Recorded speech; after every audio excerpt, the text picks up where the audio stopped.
Nós identificamos aqui vários pastores que estão conosco. Vou pedir os pastores que estão conosco aqui nos honrando com a sua presença, ficassem de pé um instantinho. Nós queremos agradecer a presença de vocês. É bom, é maravilhoso saber que nós podemos viver isso, né? A mesma fé, e celebrarmos ao Senhor, porque o Senhor é muito bom. Obrigado por vocês terem vindo. Obrigado. Podem sentar. Quero registrar o Lima Júnior também, vereador, está aqui conosco.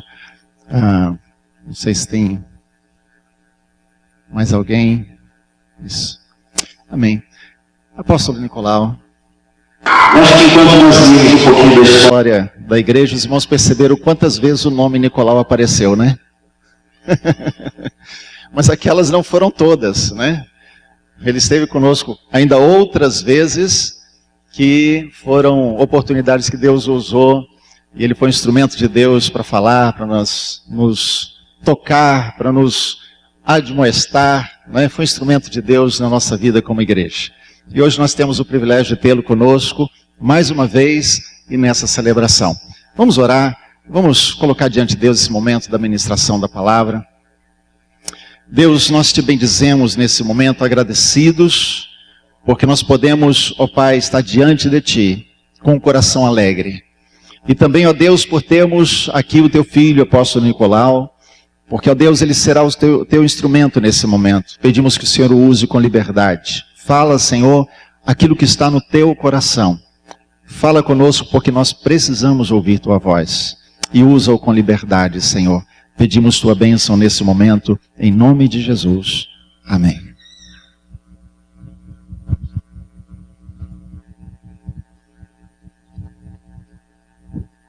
Shalom. Como professor de história, como eu gosto disso. Como eu gosto de datas, eu gosto de recordar, principalmente a caminhada da igreja. E ouvindo a história de uma igreja com 80 anos, passando por aqui nestes últimos 20, vendo as mudanças, eu pergunto, o que vai acontecer? O que vamos fazer e como fazer? O que vai acontecer? O que vamos fazer? Como nós vamos fazer? Vamos orar mais uma vez. Pai querido, no nome de Jesus, nós louvamos e bendizemos o Teu nome. Estamos num ambiente profético, para além de ser a reunião da igreja neste lugar.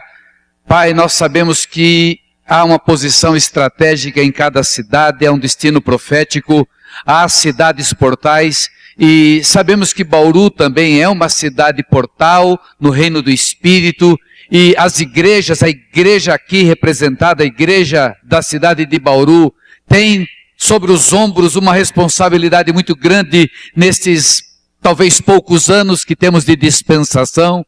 Por isso, nesta hora de transição, neste momento de novo começo, pedimos que uma unção fresca, nova, venha sobre este povo, sobre o Teu povo, sobre esta igreja local, especialmente sobre a vida dos seus líderes, Pai, e que nesta hora de palavra, dai-nos a unção do Senhor, e que no abrir e fechar da nossa boca, o Teu próprio Espírito use cada palavra e coloque no coração de cada um presente no nível de fé e de entendimento. Cerca-nos com os Teus anjos, cubra-nos com o sangue de Jesus. Nós lançamos por terra toda jactância, toda prepotência, todo orgulho, toda vaidade, toda soberba, todo espírito de incredulidade, e nos abrimos totalmente ao Senhor. Queremos ouvir a Tua voz. Fala, Espírito Santo. Nós oramos em nome de Yeshua HaMashiach, em nome de Jesus Cristo, nosso Senhor e Salvador amado. A Ele toda a honra e toda a glória, em nome de Jesus. Amém. Forte aplauso ao Senhor. Diga aleluia. Diga glória a Deus. Diga, Deus é bom. Eu estou vivo neste momento. Eu estou aqui, estou vivo. Aleluia. Aleluia. Maravilha. Glória a Deus. A Bíblia, ela é cheia de números. Eu gosto de números. O número 1 fala de unidade. O número 2 fala de o testemunho do discipulado de 2 em 2. O 3 fala do Pai, Filho e Espírito Santo, da concordância, o que 2 ou 3 concordarem, tem um forte significado o número 3. O número 4 fala das nações, como essas bandeiras representam os 4 cantos da terra. A terra não tem 4 cantos, mas a Bíblia fala os 4 cantos da terra, norte e sul, leste e oeste, os anjos que retinham os ventos dos 4 cantos da terra. O número 5 fala da redenção, as 5 festas em Levítico de redenção, os 5 ministérios do governo da igreja, fala de redenção. Número 6 fala do número do homem. O número 7 fala do completo, do perfeito, do número de Deus. O número 8 fala da ressurreição. O número 9 fala dos dons. O número 10 fala de um período, 10 pragas, 10 mandamentos. E a Bíblia é cheia de 10, as 10 virgens, as 5 prudentes, as 5 nécias, as 10 cidades, os 10 talentos. E lá no último livro da Bíblia fala do dragão com os 10 chifres.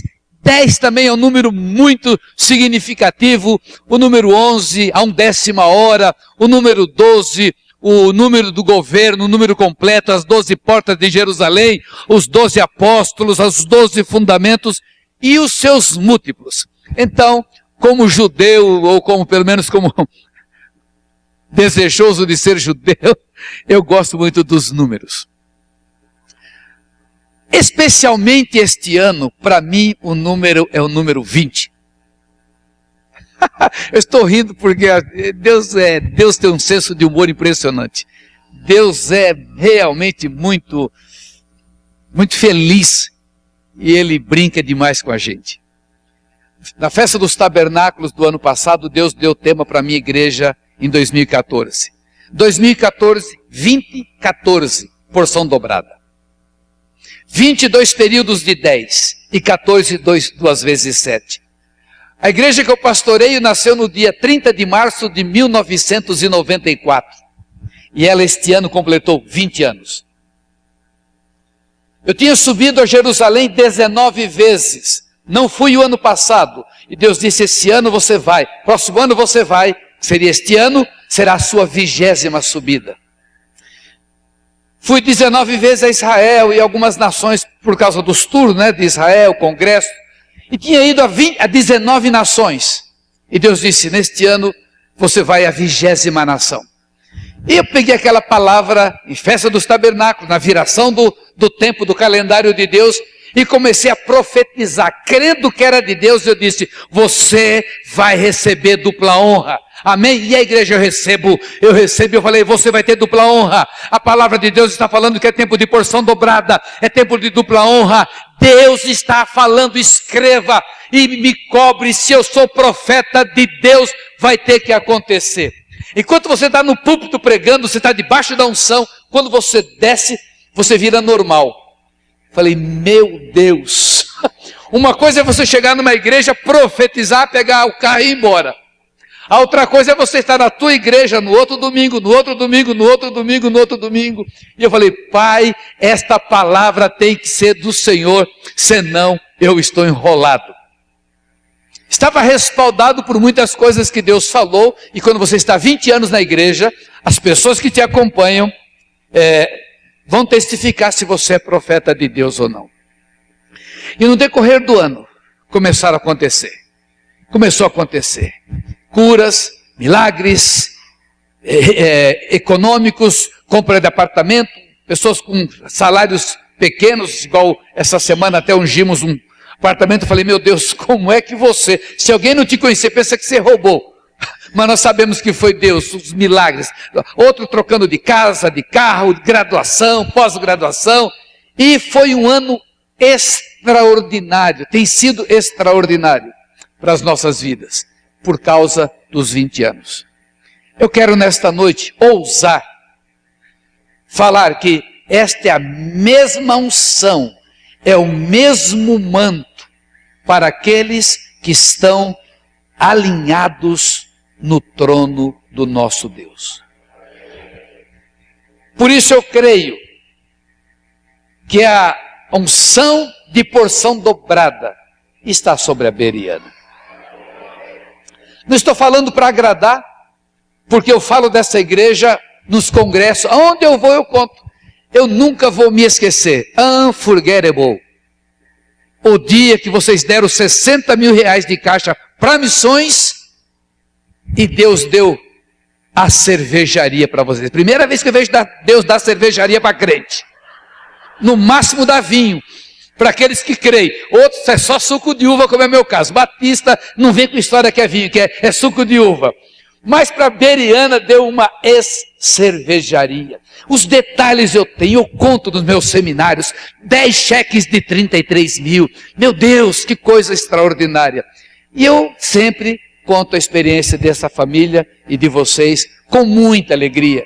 Então, me sinto muito à vontade, é como se eu fosse daqui, e principalmente desse assunto.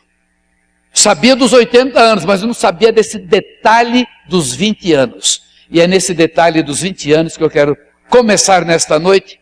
E se Jesus não voltar nesta madrugada, eu continuo amanhã até a gente terminar. Isaías 61, vamos nos colocar em pé, mexer um pouquinho, aleluia. Estou vendo os irmãos meio quietinhos. Os irmãos são pentecostais, não são? Já vi que a turma dança, tal, mas tem hora que parece que não são. Diga aleluia, diga glória a Deus. Palmas para Jesus, aleluia. Um ambiente como esse, de tenda, tem que ter muita palma. Porque a palma é um instrumento não só de guerra, mas de adoração. Porque Deus usa as tuas mãos. Você vai orar pelos enfermos, você não ora assim. Você põe as mãos. Quando há uma transferência demoníaca, lá o demônio vai pelas mãos do feiticeiro.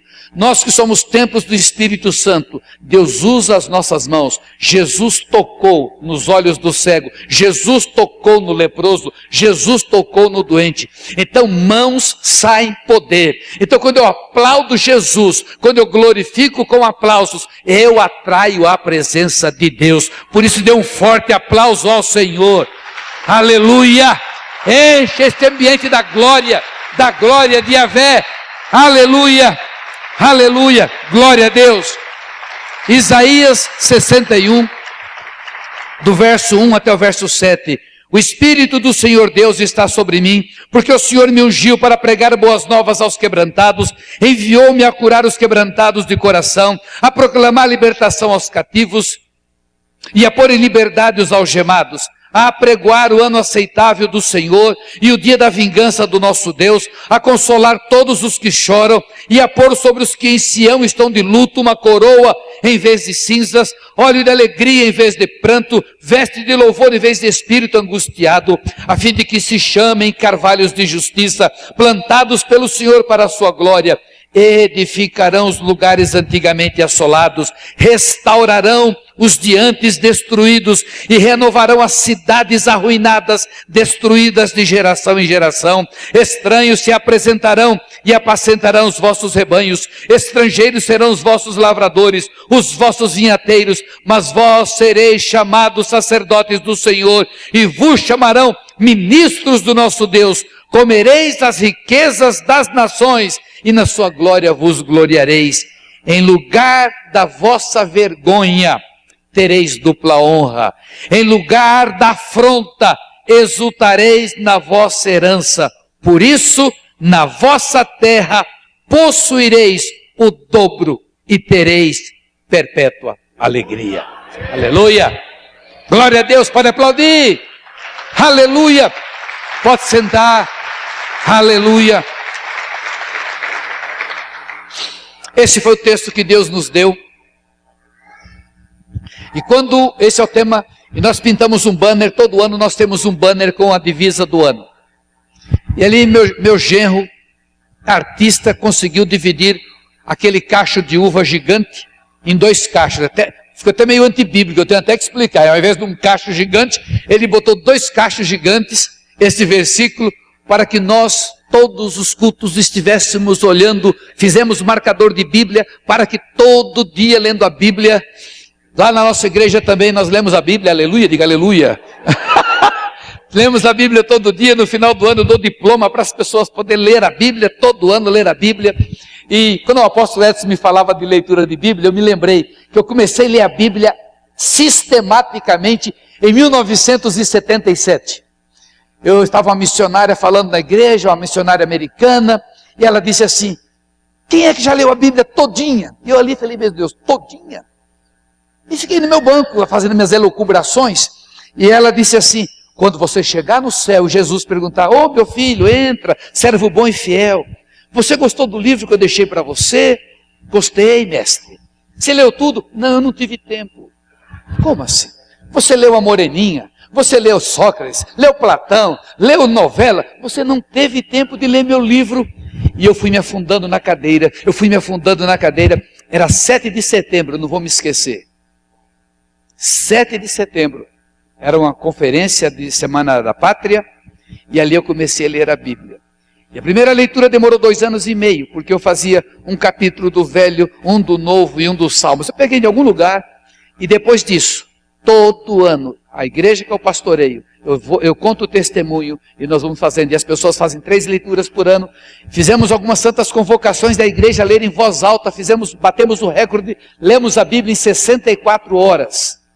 Coloquei uma mesa, e o microfone, água, e não parava por 64 horas. Fizemos isso algumas vezes, mas o mais rápido foram 64 horas. Alguém lendo a Bíblia, quando a gente percebia que ele estava cansado, ele fazia um sinal, o outro já ia encostando, tinha uma cadeira, já sentava, aquele terminava o texto, o outro continuava, passamos a noite, foi maravilhoso. Hoje os jovens fazem isso, os adolescentes fazem isso, porque nosso nome não é bereano, mas nós somos bereanos. Tem que ler a Bíblia, tem que ler a Bíblia. Passando agora por Santos, preguei quarta-feira em Santos, na Bola de Neve de Santos, pastor Eric, e ele falando sobre isso, que a igreja agora parou de ler livros.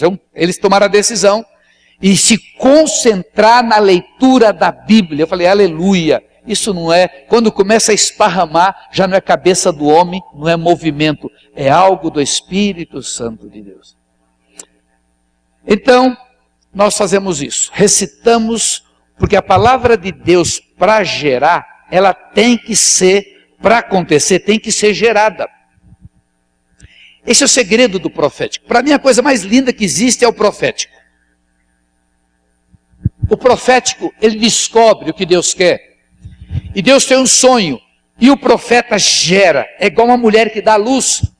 Você não vê a criança, mas já está fecundada. E ela naquele tempo, naquele período, ela vai cuidando, vai se cuidando, até que a criança venha à luz.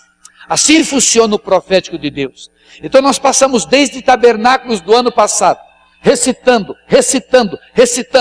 Aconteceram momentos de crise, 2 ou 3 famílias, porque via o testemunho, e eu falava, calma, Deus tem o seu tempo. Ele prometeu, Ele vai ter o seu tempo, cada um Ele vai trabalhar de uma maneira, e aí começou a acontecer, e agora, a gente está bem descansado, porque eu disse, se parar agora, se Deus não fizer mais nada, até dezembro, Ele já cumpriu a sua palavra. Mas domingo passado eu falei, faltam ainda 9 dias para setembro terminar, faltam 31 dias de outubro, faltam 30 dias de novembro e 31 dias de dezembro, muita coisa ainda vai acontecer. Por isso, receba essa palavra, ainda muita coisa vai acontecer, porque a unção que Deus tem é dobrada, é unção de porção dobrada. Se você crê, dê um forte aplauso ao Senhor.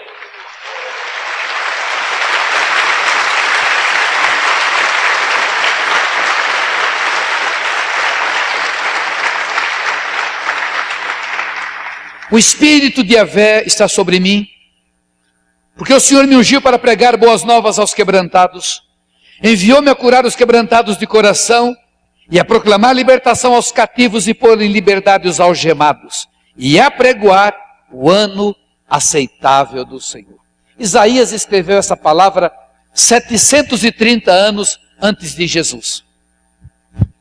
Então Jesus nasceu, como judeu teve que esperar os 30 anos, foi batizado, foi levado pelo Espírito Santo ao deserto para ser tentado, foi tentado em tudo, e ele volta. Depois de batizado, ele entra na sinagoga, Lucas 4, de 18 em diante. Como de costume, é entregue nas suas mãos um rolo abre-se o rolo e Jesus lê esse texto. O Espírito de Yahvé, Adonai, está sobre mim, porque Yahvé me ungiu para pregar boas novas aos quebrantados, enviou-me a curar os quebrantados de coração, a proclamar libertação aos cativos, pôr em liberdade os algemados e a pregoar o ano aceitável de Yahvé e o dia da vingança do nosso Deus. Esta é a essência do ministério de Jesus. Soltar preso, abrir olhos, transformar a tristeza em alegria e anunciar o ano aceitável.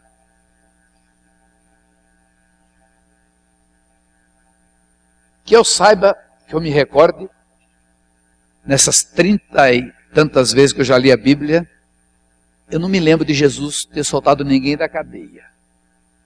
Nem o primo dele. O primo dele é a coisa mais triste que tem, né? João Batista. O João Batista, pelo Espírito Santo, ele... Eis o Cordeiro de Deus que tira o pecado do mundo. Eu não sou digno de desatar as sandálias. Perde os seus discípulos.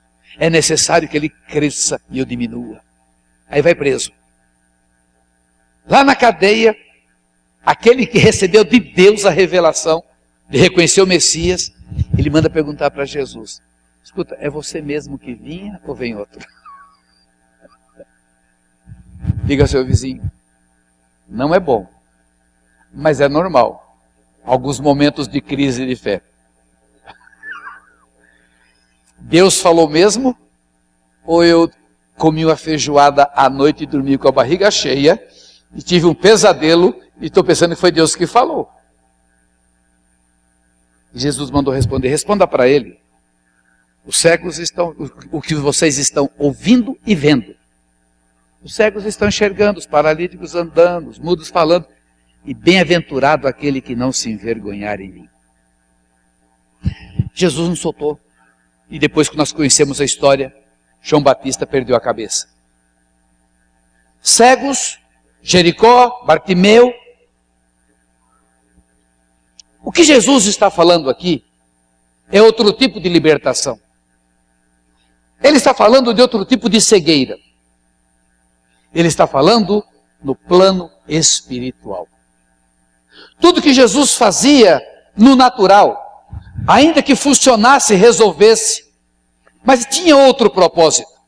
O propósito era mostrar a operação de Deus, que acontece no natural, porque nós somos terra, e o que nos segura no planeta é o nosso corpo de terra, porque tudo de Deus é na legalidade. A hora que o nosso corpo de terra morrer, o nosso espírito, a nossa alma cai fora daqui, porque se nós não tivéssemos o corpo vivo, é o que segura a nossa alma, o que segura o nosso espírito é o nosso corpo de terra, porque nós estamos na terra, essa é a legalidade para operar, porque nós somos de terra. Demônio não opera no vazio, demônio precisa de corpo para entrar legalmente, por isso que possui pessoas. O Espírito Santo vai trabalhar também, Deus vai trabalhar em pessoas, é a legalidade. Como foi cantado, o Espírito Santo vem, Ele está em mim, Ele me toma, Ele usa, Ele opera via homem, porque o homem é terra, e no planeta legalmente tem que ter terra. Amém? Então quando Jesus fala sobre isso, Ele está praticamente concluindo a chamada do povo de Deus que vai ser a igreja, ou que já é a igreja. Talvez amanhã eu entre desse detalhe do planejamento da igreja. Eu já ia entrar hoje, mas eu não resisti. Com essa dos 20 anos, eu não resisti. Porque tem um segredinho aqui.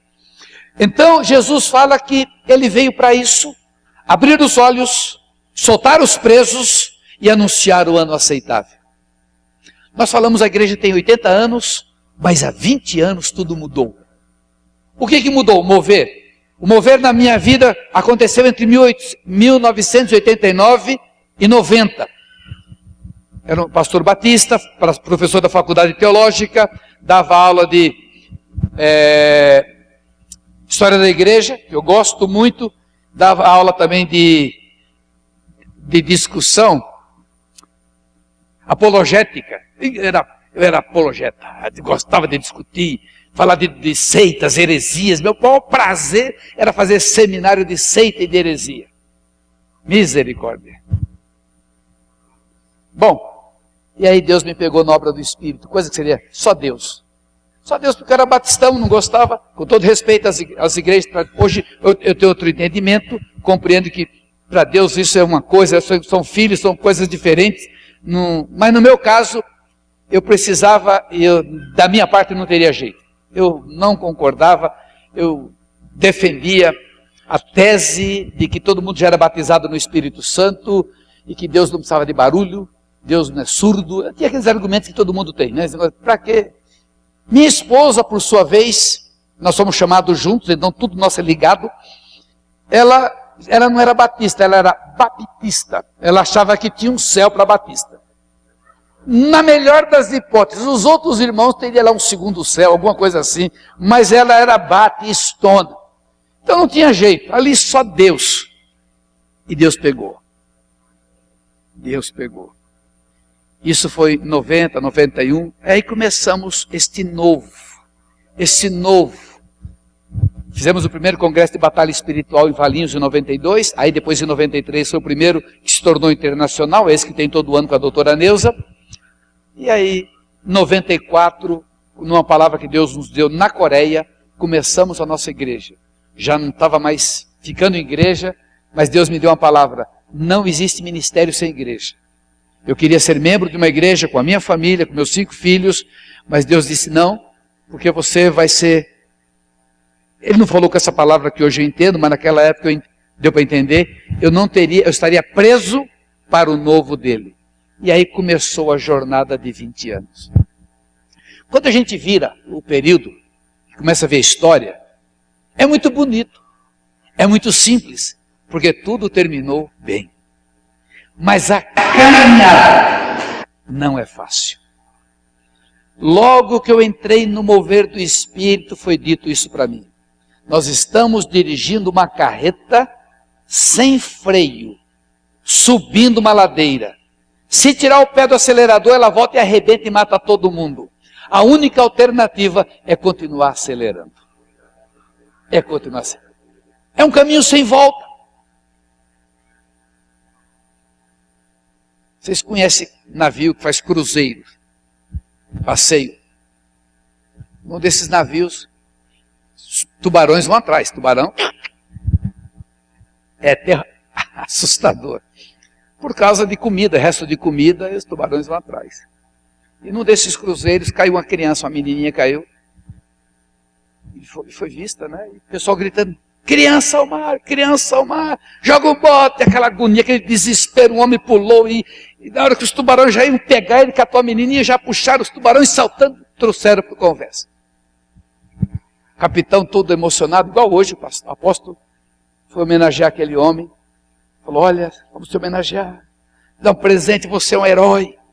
Ele disse: eu só quero uma coisa, eu quero saber quem foi que me empurrou.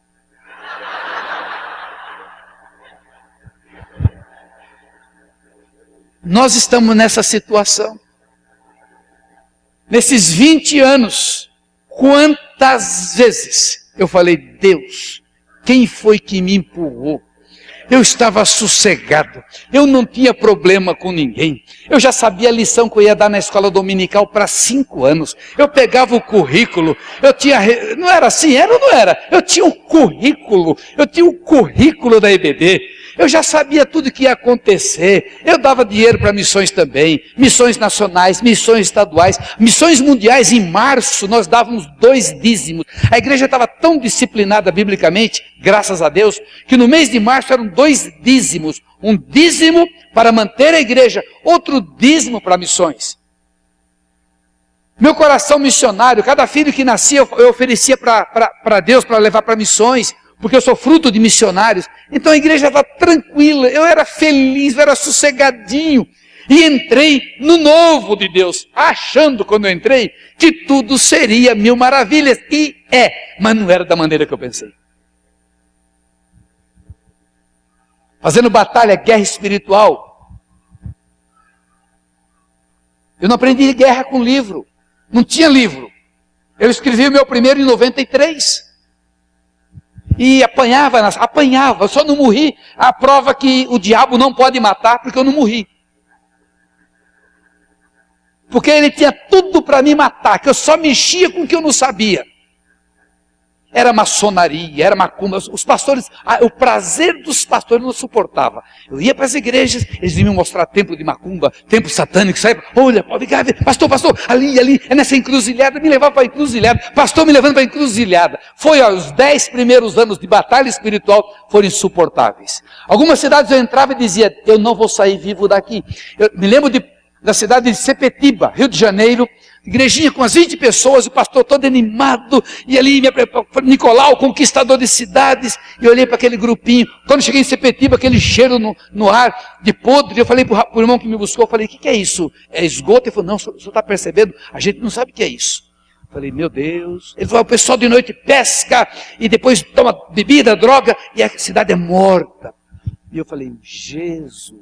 E no culto de domingo, o pastor animado, eu falava, meu pai, esse rapaz vai morrer.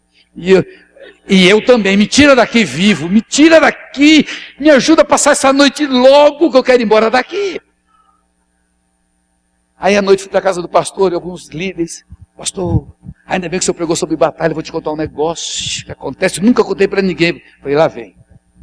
Na minha casa a geladeira anda, ela passa assim e volta. Eu fico, meu Deus. Aí o outro, na minha também, na minha o fogão anda. Eu falei, Deus, eu estou no meio de doido, o que é isso? E as pessoas me procuravam, eu não sabia. E com o decorrer do tempo, confissões, uma vez uma esposa do pastor confessando, eu queria que ela parasse de me contar aquelas coisas que o demônio fazia com ela na frente do marido. Foram anos aprendendo guerra, sem saber nada de guerra. Sofrimento. Aquele pastor que eu achei que ia morrer, pastor Gilberto, poucos anos depois foi considerado xerife de Sepetiba. A igreja explodiu, não morreu ele, nem eu e nem ninguém. Porque Deus honra quando você está cumprindo a vontade dele e não fazendo brincadeira. Eu costumo dizer, se Deus não mandou, não chute macumba. Se ele mandou, entre no inferno sossegado e saia, porque ele vai com você. Então começamos a aprender a trabalhar com isso e poder ver no Brasil toda essa história. Hoje eu falava para o apóstolo que nós somos ligados. Eu moro em Valinhos e Deus nos deu uma casa de maneira maravilhosa num lugar que eu descobri que era uma fazenda, chamada Fazenda Capuava. E os bandeirantes vinham de São Paulo, paravam ali para tomar água, porque Valinhos é a cidade das águas, das fontes. Parava nesta fazenda de uma mulher chamada Dona Albertina de Castro Prado, que hoje é o nome da rua que eu moro, e vinha, parava em Bauru, parava aqui em Bauru, e depois subiu até Goiás. Mas isso depois de descobrir, de estudar sobre portais, como é que funcionam os portais, como é que é Jardim do Éden, que é Jerusalém, o que representa Valinhos, o que representa Bauru e muitas cidades. Todas são importantes, são operações espirituais. Mas nesses 20 anos, foram anos de sofrimento, anos da igreja esvaziar. No tempo do G12, se eu tivesse mais um crescimento, fechava as portas.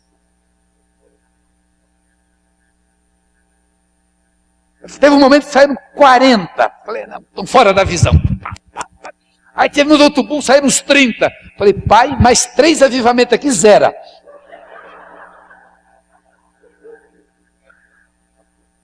E começar de novo. E começar de novo. E começar de novo.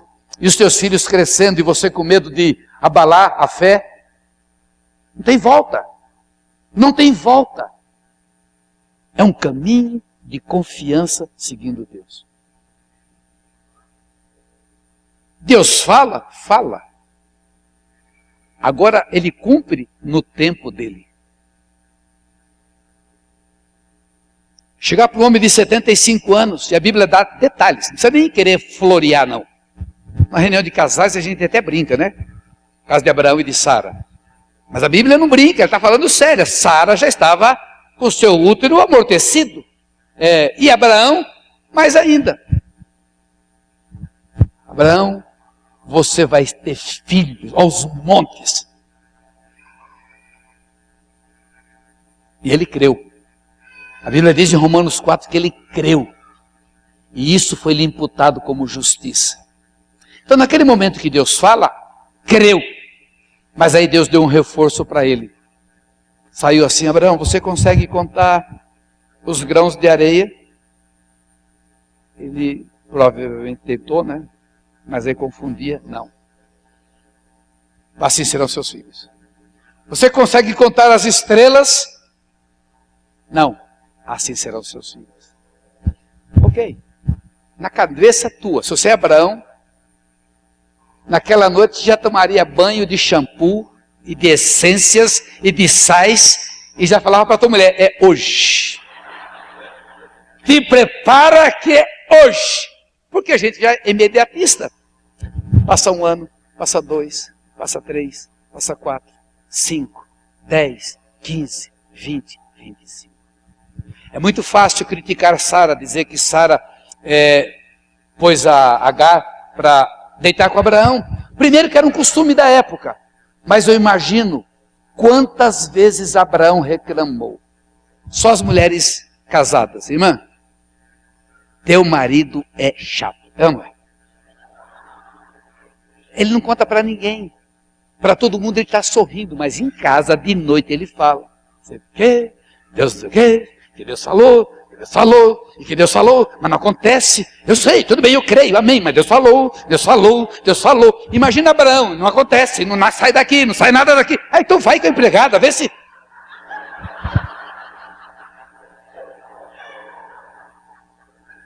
Porque são 25 anos, até que o anjo do Senhor, que é o anjo da aliança, que é Jesus, falou: o ano que vem, quando eu voltar aqui, vem a multidão. Porque existe dentro de nós uma multidão. E a gente não consegue acreditar nisso. Nós olhamos para os olhos. Isaac era a multidão, porque a multidão estava dentro de Adão. O DNA está dentro de um homem. Por isso que a Bíblia trata com 2 homens. O primeiro homem, Adão, e o Adão espiritual. Quando Jesus faz a obra e recria os discípulos, soprando naquele boneco de barro que eram os discípulos, em João 20, 19 e 20, Jesus estava passando o DNA dele, do novo homem. Mesmo que ele tenha falado: receba o Espírito, mas ele disse para eles: permaneçam na cidade até que do alto sejais revestidos de poder.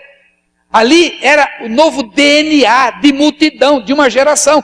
Você é uma multidão, porque você se olha no teu tempo, mas Deus é atemporal, Deus é um Deus geracional. Então quando Deus olha para você, Ele não te vê somente como você, Ele está vendo o teu filho, o teu neto, o teu bisneto, Ele está vendo a tua geração, a geração do povo de Deus. Então Isaac foi a promessa cumprida, porque em Gálatas 3, 13 e 14 fala: nós somos descendentes de Abraão. Então todo o povo judeu na terra é descendente de Abraão. São o povo da terra, por isso é areia. A igreja é descendente de Abraão. A igreja dos ares são as estrelas. Então de Abraão sai a descendência de areia, o povo da terra, Israel. E de Abraão saiu a descendência de estrelas, a igreja, que é dos ares. A luta de Israel é na terra, a luta da igreja é nos ares. As batalhas de Israel são batalhas terrestres, a batalha da igreja é batalha nos ares. As bênçãos de Israel são bênçãos terrestres. Nós somos abençoados com toda a sorte de bênçãos espirituais nas regiões celestes. Tudo nosso é diferente. Israel está plantado na terra e vai ficar na terra. Nossa posição é nos ares. Deu uma confusão uma vez no seminário que eu falei que Israel não ia para o céu. Foi difícil explicar. Mas não vai. Porque a promessa é o reino na terra.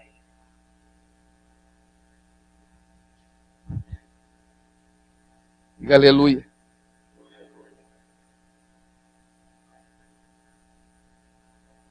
Jesus fala sobre isso. E ele fala do ano aceitável. O ano aceitável é o momento mais maravilhoso que possa acontecer na vida do povo de Deus. O apóstolo disse que eu falei aqui sobre a festa dos tabernáculos, em 90 e alguma coisa. As 7 festas, elas falam de um período. As 4 festas da primavera e 3 festas de outono. As festas são ligadas com 2 chuvas, a primeira e a derradeira. A temporã, fora do tempo, e a derradeira, a serôdia, que é para a colheita. Todas as vezes que a Bíblia fala sobre a volta de Jesus, fala de 2 chuvas. Oséias 6, de 1 a 3. Ele fez a ferida, ele vai curar, ele nos derrubou, ele nos levantou, ele nos derrubou, vai nos levantar. Ao 3º dia ele virá como chuva. Quando você lê Tiago capítulo 5, versos 7 e 8, Tiago, pastor da igreja de Jerusalém, ele fala, os irmãos estavam desanimados, irmãos, calma, o lavrador espera pacientemente, o fruto são as almas. E o lavrador espera a primeira e a última chuva. Sede pacientes, que a vinda do Senhor está próxima. A vinda do Senhor tem a ver com chuva, com a primeira e com a derradeira. Então, quando Deus estabelece as 7 festas, a primeira festa e a última festa. A primeira festa é o plantio. E a última festa é a colheita. Em Pentecostes é colhido os primeiros grãos. São colhidos os primeiros grãos. Tanto é que quando a igreja nasce em Pentecostes, 3.000 convertidos. Mas tabernáculos é a colheita final. Então a chuva de Pentecostes, a primeira chuva, é para os primeiros grãos. A última chuva, tabernáculos, é para a grande colheita. Por que na festa do tabernáculo, todas as festas pedem oferta, mas em tabernáculos, diz a palavra, traz a melhor oferta, traz a melhor oferta. Não se apresente diante de Yahvé de mãos vazias. Deus não come grão. Por causa da legalidade. Você só tem o que você planta. E quando você traz o melhor em tabernáculos, é porque você já profetiza que vai colher o melhor safra no outro ano. Então essas 7 festas são importantíssimas. 7. Diga 7 vezes 7. Então já é diferente. Dá 49. O ano seguinte é o 50º. 50º. É o ano 50. É o ano jubileu. O ano jubileu, ele é muito especial, porque quem tem dívida zerou. Quem é escravo é solto. É o momento mais especial que o povo judeu bíblico esperava. O tempo do jubileu. Só que tem um detalhe.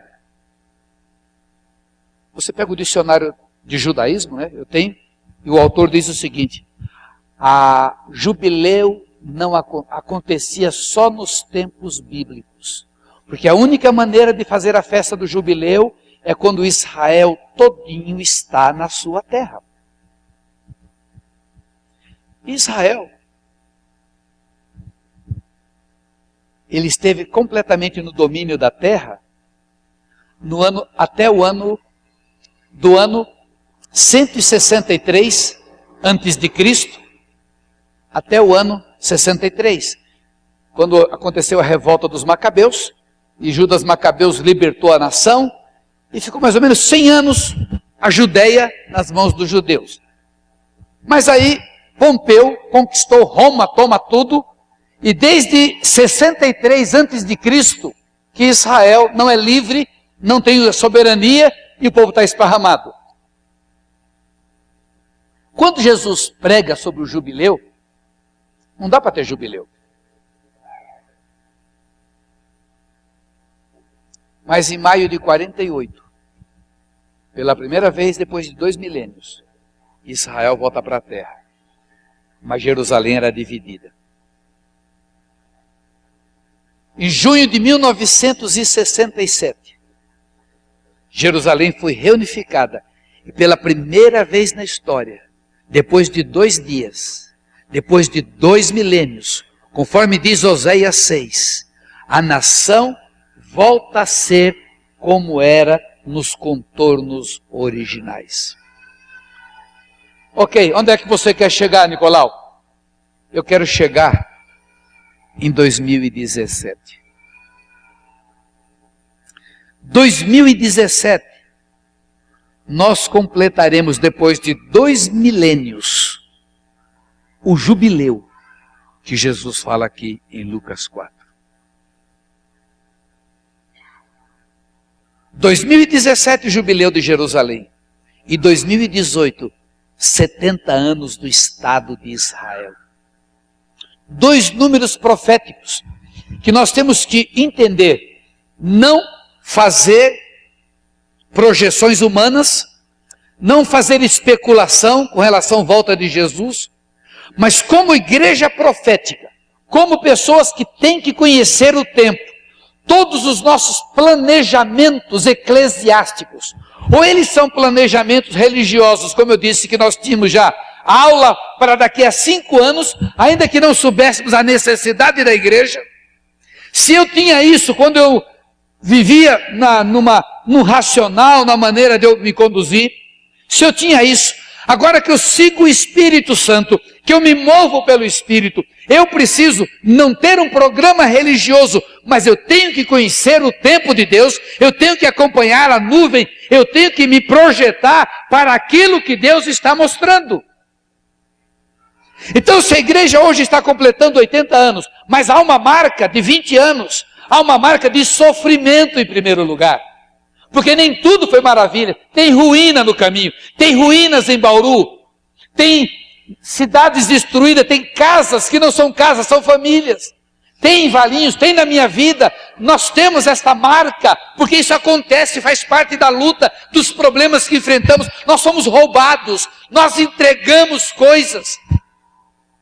Desse meu ministério que me mantém hoje é a esperança de restauração. Porque me foi roubado muito. E o que não foi roubado eu entreguei. De medo, enfrentando inveja, enfrentando competição, eu achei que podia resolver e acabei fugindo de algumas coisas. Teve algo que eu entreguei do meu ministério, um ministério que Deus colocou nas minhas mãos, e eu tive a insensatez de dizer, eu posso servir a Deus sem esse cargo, deixa as pessoas pegarem, eu vou servir. E passou algum tempo, Deus falou comigo, você nunca mais dê para outro aquilo que eu confiei a você. Porque você com aquele cargo, você poderia operar um governo, que você sem aquele cargo, você não opera, com mais boa vontade que você tenha, porque você precisaria daquele cargo. Aquilo me fez chorar por mais de 10 anos. Pedi perdão, sei que Deus perdoou, mas aquilo foi perdido, porque eu não aguentei a pressão ministerial, eu não aguentei as ligações, eu falei, as pessoas querem, tome, me deixe. São perdas. Houve pouco tempo atrás, uma senhora, uma irmã da Bahia, ligou e disse para mim, Deus está mandando dar para o senhor Ezequiel, não, Zacarias 9:12. Voltai, ó prisioneiros da esperança, voltai à caverna, ó prisioneiros da esperança, porque a partir de agora eu vou restituir tudo em dobro. Aquilo foi bom. Eu não contei para ninguém. Pouco tempo depois, uma irmã da igreja, apóstolo, Deus me deu um texto. E deu o mesmo texto. Foi quando Deus fala por 2 pessoas, está aí. E isso começou a me fazer crer que algumas coisas iriam acontecer. E Deus me ensinou, o ano passado eu preguei sobre recomeço aqui.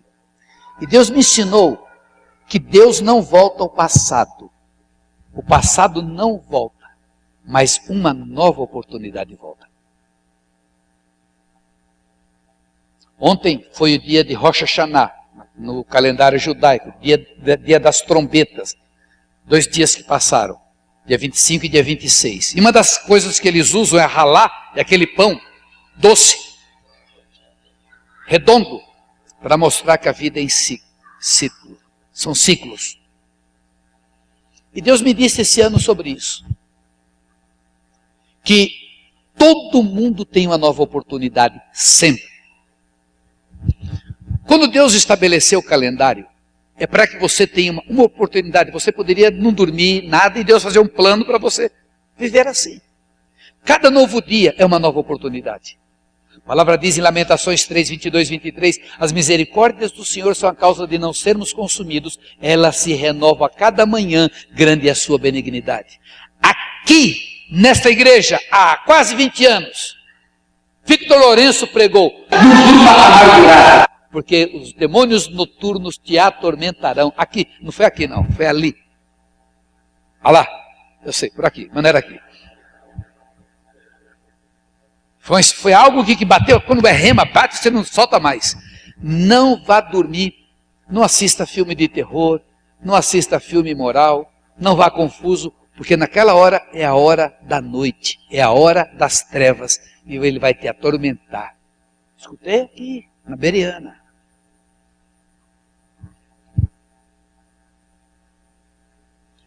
Cada semana é uma nova oportunidade. Cada mês, o calendário judaico não é calendário lunar, não é o calendário gregoriano como o nosso solar, do sol, é o calendário lunar. Todo começo de mês faz uma festa. A festa da lua nova, o novo mês.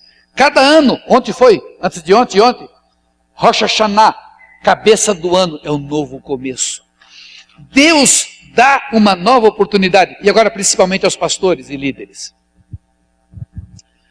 Nosso destino é um destino profético. A Bíblia diz no Salmo 139 que todos os nossos dias já estão escritos, antes que um deles existisse.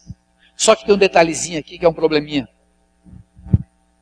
Uma profeta também, uma filha ministerial, de tanto eu pregar sobre isso, ela perguntou: Deus, se nós temos um destino profético, se o Senhor escreveu nossos dias, por que tem gente fracassada? Por que tem gente marginalizada? E Deus respondeu para ela: foguete. Ela, foguete? E ela foi estudar o que é foguete. E orou. Porque Deus te dá o endereço da mina, mas você tem que cavar, né? Seria muito fácil você ir lá no papagaio lá da feira, o periquitinho da sorte, e puxar ali, já tem a resposta, né? Isso aí não precisa nem ser crente. E ela foi pesquisar e Deus falou para ela como é que é feito um foguete. É feito um foguete com um projeto, uma parte com combustível para soltar depois de um tempo, a outra parte é combustível para soltar depois de outro tempo, aí sobe aquela parte pequena e vai até o lugar e cumpre o propósito. Tudo num pequeno comando, um chip que está dentro. A pessoa que fez, ele projetou para ser perfeito. Ele projetou para aquele veículo ter autonomia e cumprir um propósito. Mas, se der um probleminha naquele chip, vai ser um fracasso. E nem a pessoa que fez pode alterar. Isso se chama para nós livre-arbítrio. Deus fez um projeto para você, mas você vai ter que descobrir qual é este projeto, para que você seja bem sucedido e não fracasse. E quando fracassa, já que Deus dá nova oportunidade? E Deus me trouxe algumas figuras, trouxe Jacó, por exemplo. Jacó não precisava gastar 20 anos, lá com Labão, trabalhando 7, 7 e 6, sofrendo o que sofreu. Ele volta, mas antes dele assumir o seu destino profético, ele tem aquela noite no Val de Jaboque, com Deus, com Jesus, e ele sai aleijado de uma coxa. Sansão, príncipe de Deus, herói. O nome dele está na galeria dos heróis da Bíblia, em Hebreus capítulo 11. Mas ele foi leviano. Ele foi escolhido. Deus falou: não beba, não faça isso. E fazia coisas normais. Deus só queria que ele tivesse um tipo de relacionamento de nazireado com Deus. E ele se envolveu com mulheres, com estrangeiras. E ele ficou cego. Arrancar os olhos significa que quando você sai do propósito de Deus, você fica cego. Quando um pastor cai, é porque já está cego. Quando o líder cai, é porque o diabo já arrancou os olhos espirituais dele. Mas Sansão tem uma nova oportunidade. Na hora que ele está servindo de palhaço para os dagonistas lá, os servos de Dagon, ele fala: me dá mais uma chance, me dá mais uma chance, uma oportunidade. E a Bíblia diz que naquela caída daquele templo, morreram mais inimigos do que a obra dele em vida. Ou seja, ele voltou à sua posição. só que pagou com a vida. E Deus me mostrou muitos exemplos na Bíblia, de pessoas que tinham destino, mas tiveram uma nova oportunidade. E na nova oportunidade você não traz o passado de volta, mas você colhe em dobro. Então, o versículo que tem mexido conosco, esse versículo fala que nós somos levantados para edificar lugares outrora destruídos, cidades arruinadas de geração em geração. Quantas gerações tem Bauru? Como foi a fundação de Bauru, já que trabalhamos tanto com batalha espiritual, no mapeamento? Qual é o dom redentivo de Bauru? Qual é o dom redentivo do Brasil? Cada cidade tem um dom redentivo. Qual é o dom redentivo da Inglaterra? É a língua inglesa, que o mundo inteiro é a língua universal. Qual o dom redentivo do Brasil? É a unção da alegria. É canalizada para o diabo no carnaval e nas festas pagãs, mas em acontecendo um avivamento como nós esperamos, é alegria para Deus, é a celebração. É o contrário. Valinhos, minha cidade, eu chamo de Jerusalinhos. Jerusalinhos. Por quê? Fazer gracinha? Não. No ano 2000, quando completou os 500 anos do descobrimento, teve uma festa especial em Valinhos, eu passando pela Avenida Dom Pedro, voltando para casa, vi as pedras, as águas assim nas montanhas, descendo como que ferrugem. Aí Deus me levou para Deuteronômio 8, a cidade em que você está entrando para possuir. As pedras são como ferro, cidade de vales, de águas, onde tem romã, figo. E eu já era inculcado com figo roxo, porque o figo é uma das 7 frutas na festa dos tabernáculos do sacerdote.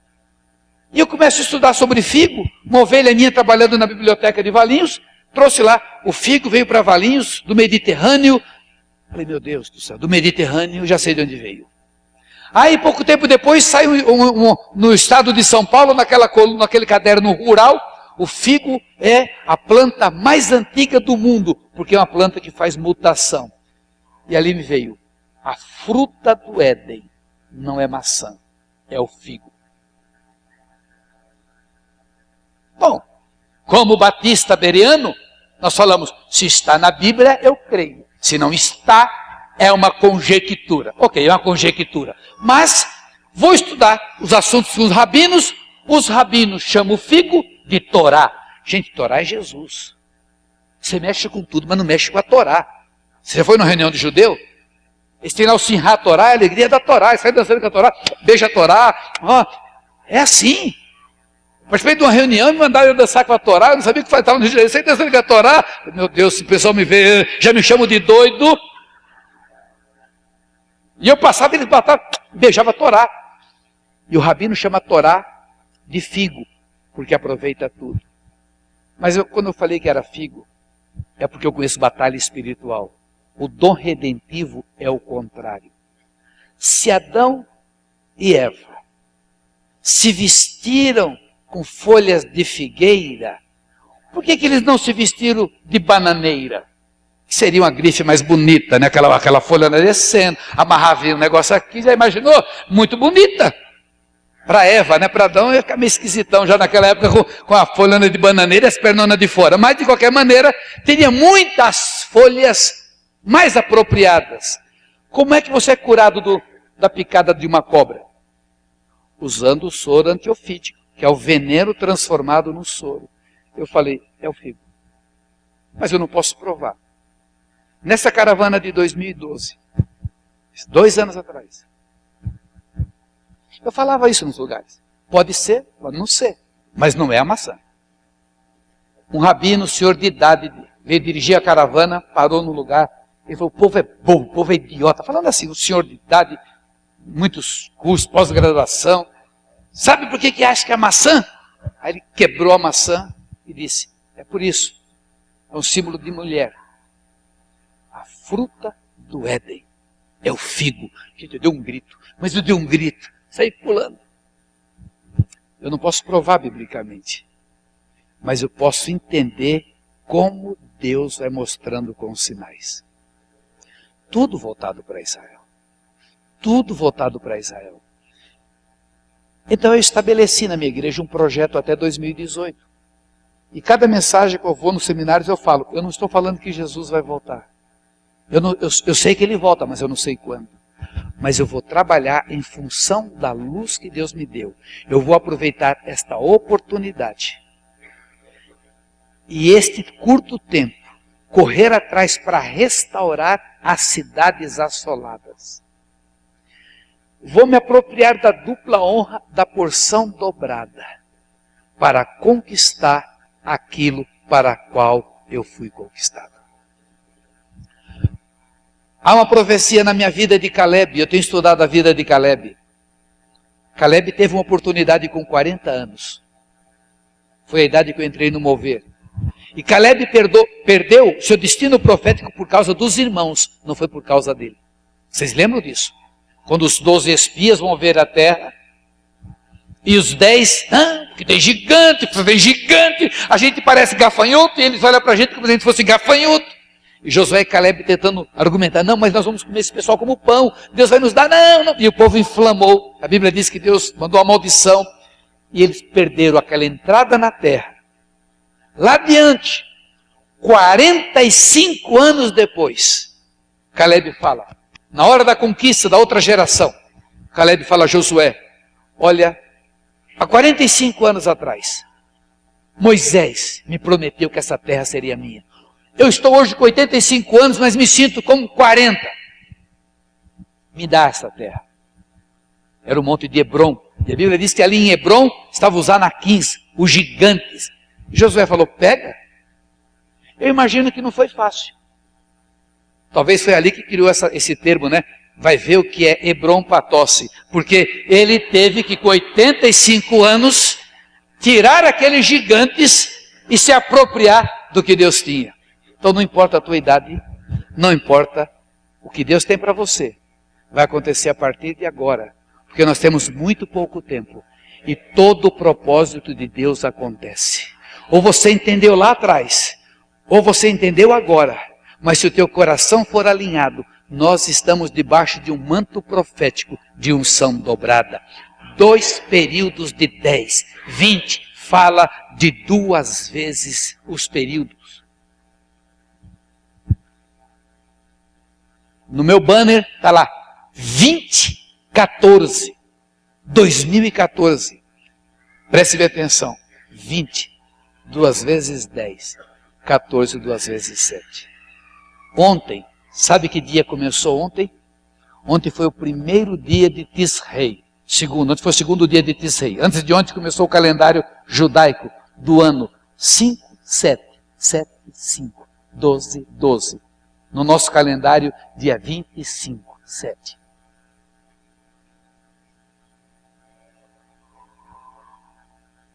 Aleluia. Já escutaram falar do tetrade aqui, né? Não? Não? Tenho mais uns 10 minutos? Vocês me dão 10 minutos? Então escute. Vocês não escutaram do tetrade ainda? O resto da mensagem fica para amanhã então. Tetrade são 4 luas de sangue.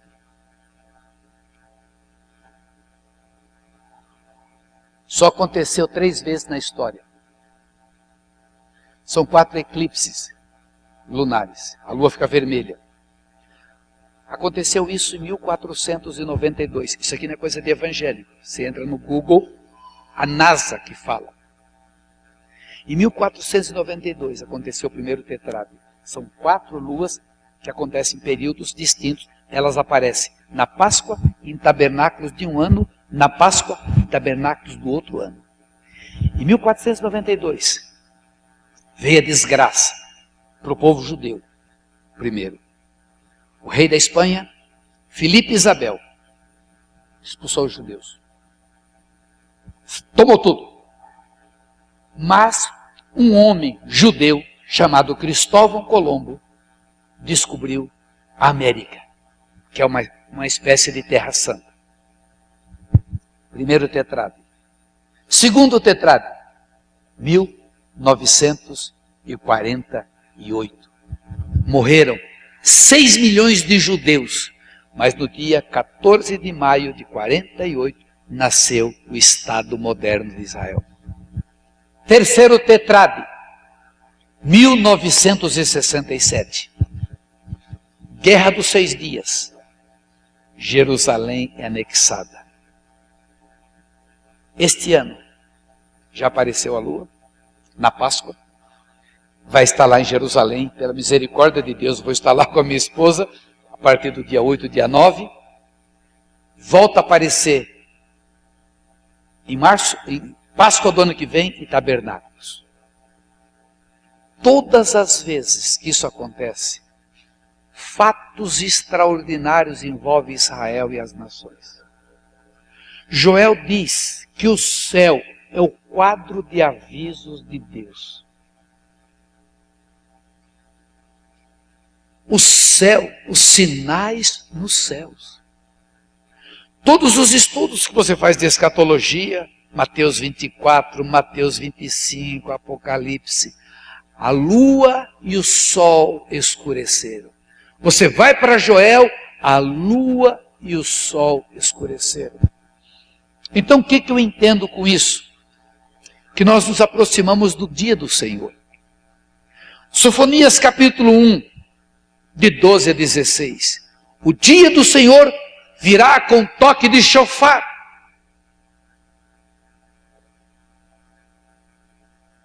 Vai ser um dia terrível, dia de quebrantamento. A terra vai se lamentar com esse toque do chofar. Em 1994, como vocês estão contando a partir de 94, nasceu minha igreja. Eu estava na segunda caravana e o meu ministério chama-se Som da Trombeta, baseado em Jeremias 4,19, que Deus me deu. Entranhas minhas, paredes do meu coração, eu não posso me calar, porque tu, ó minha alma, ouviste o sonido da trombeta e o alarido de guerra. Eu peguei esse rema para a batalha espiritual. E eu fiz a segunda caravana. Quando eu fiz a segunda caravana, lá em Israel, num centro bíblico Tantur, que existia na época, compraram um chofar e me deram de presente. E como eu rodava o Brasil na época, passei o tempo todo pregando no Brasil, tocando chofar. Nem sabia o significado, nem sabia tocar, agora eu sei. Mas o chofar é a quinta festa, é a única festa que não tem detalhes. A primeira festa explica os pães não levedados, os pães ázimos. Depois a Páscoa. Depois, como comemora a Páscoa, você faça isso no 14º dia. No 10º dia separa o bezerro, no 14º mata o bezerro. Depois, logo em seguida vem primícias, as primícias. Depois vem Pentecostes. Daí aparece a quinta festa. A Bíblia fala bem curto. Levítico 23, de 23 a 25. Esse é tempo de trombetas. Toca a trombeta solenemente. É memorial. Não é festa, é memorial. Aí depois entra já em tabernáculos. Não, entra em expiação e tabernáculos. Então o toque do chofar, ele fala do dia do Senhor, que para muitas pessoas será um período de 7 anos. No calendário civil de Israel, antes de ontem, é o Rosh Hashanah. É uma festa que começou há 2000 anos atrás. Foi depois que foi destruído o templo. Mas, biblicamente, tem nada de Rosh Hashanah. Porque a Bíblia diz que o primeiro dia do ano é na Páscoa. Este será o primeiro mês do ano. Então, para mim, mais do que Rosh Hashanah. E ontem, quando eu reuni a igreja para fazer a festa, eu falei, vamos pegar o Rosh Hashanah no sentido de um novo começo. Shana Tová Umetuká. Um ano doce e bom para você. Um ano bom e doce para você. Mas para nós estamos entrando em Yamim Noraim, que significam dias terríveis. São 10 dias que os judeus vão chorar até o Yom Kippur, para depois celebrarem tabernáculos. Então eu creio que profeticamente, nós juntos estamos nesse período de alerta, de toque de chofar, de chamado de Deus, de quebrantamento. Para ter medo, não. Nos arrepender e nos ajustar à vontade dEle, para que nos próximos anos, não sabemos quanto teremos, nós possamos cumprir o nosso destino profético. Eu creio que algo novo vai ser agregado à Beriana. Algo novo no sentido de um entendimento que vai obrigar a uma determinada ação. Amanhã de manhã. E se eu entrar nesse assunto, vai longe. Amém? 20 anos. 20 anos. 4 períodos de 20, 80 anos. Primeira década tem a sua história. Segunda década tem a sua história. Terceira, quarta. O 8 fala de ressurreição.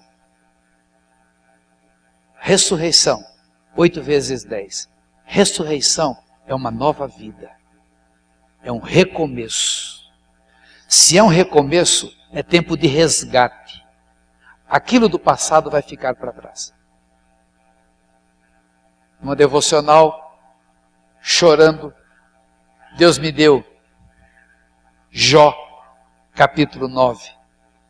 E ali dizia o seguinte: se voltar o coração para mim, ergueres as mãos, eu me levantarei agora.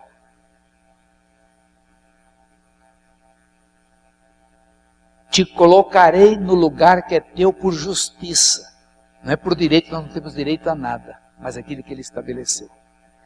E na minha versão, não aqui no tablet, mas na minha Bíblia diz: e as desgraças do passado serão apenas lembradas como águas passadas. E muitos virão e te procurarão para pedir o teu favor. Beriana venceu, mas tem muita coisa para voltar. Tem muita coisa para ser trazida de volta. Muita coisa ficou pelo caminho, perdida ou roubada. Mas nesse tempo, Deus, o Deus da porção dobrada, e termino dizendo: em lugar da vossa vergonha. Vocês já sentiram vergonha? Eu já. Eu já subi para pregar só pela misericórdia de Deus. Minha mulher falava assim: você é homem de Deus, porque eu não sei como é que você arrumou força. Mas leva para aquele monte de cadeira vazia. Acho que eu nunca preguei para tanto anjo, como teve uma época da minha vida que eu preguei tanto anjo. Anjo.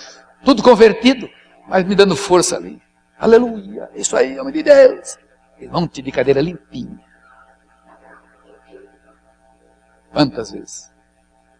Quantas vezes pessoas iam de porta em porta, com folhetos, pegava aqueles estudos mal feitos da apologética cristã e dizendo: olha, ele segue o homem que é nova era, sonhas e ganharás o mundo. É um ridículo, qualquer pessoa sadia, não precisa nem ser crente. César Castelhano, sonha e ganharás o mundo. Isso é nova era. E aqueles crentes novinhos foram saindo, ô pastor, o senhor é homem de Deus, mas tchau, tchau. Fazia pouca, 30, 40. E o irmão ainda veio para mim e falava: você faz isso? Ele falou assim: vou de casa em casa.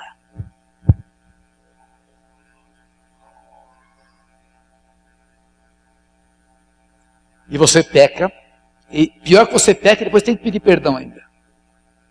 Porque na hora você fica furioso. Deus só vai deixar, Ele deixa. Ninguém vai morrer, vai tudo continuar igual, porque lá no fim da história, todos somos da mesma família. Cada um leva a sua surra, não é assim? Eu sou de uma família que tinha 7 irmãos, então minha mãe vinha, na dúvida ela batia em todos.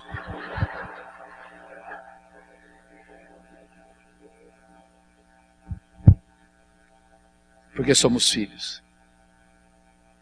Pessoas, você falava assim: essa nunca mais. Nunca diga nunca mais. Porque quando você fala: não gosto, não quero e não vou, 95% de chance que você vai querer, você vai gostar, mas você vai. Porque nós somos cegos. E o único direito que o cego tem é de não ter o direito. Coloquemos em pé. E amanhã, se Deus quiser, tem mais. Pai querido, no nome de Jesus, pedimos agora que o teu Santo Espírito Complete aquilo que o homem não pode fazer. Aquilo que é a revelação particular, aquilo que está por trás da palavra, aquilo que vem ter proveito espiritual para todos nós. Aplica agora. E ainda enquanto estivermos dormindo, ministra ao nosso espírito, para que possamos ser reativados, reanimados, reenviados. Oh meu Pai, no nome de Jesus, motiva-nos mais e mais, anima-nos para nos ajustarmos à Tua perfeita vontade e cumprir o nosso destino profético, em nome de Jesus. Amém. Aleluia. Glória a Deus. Forte aplauso ao Senhor.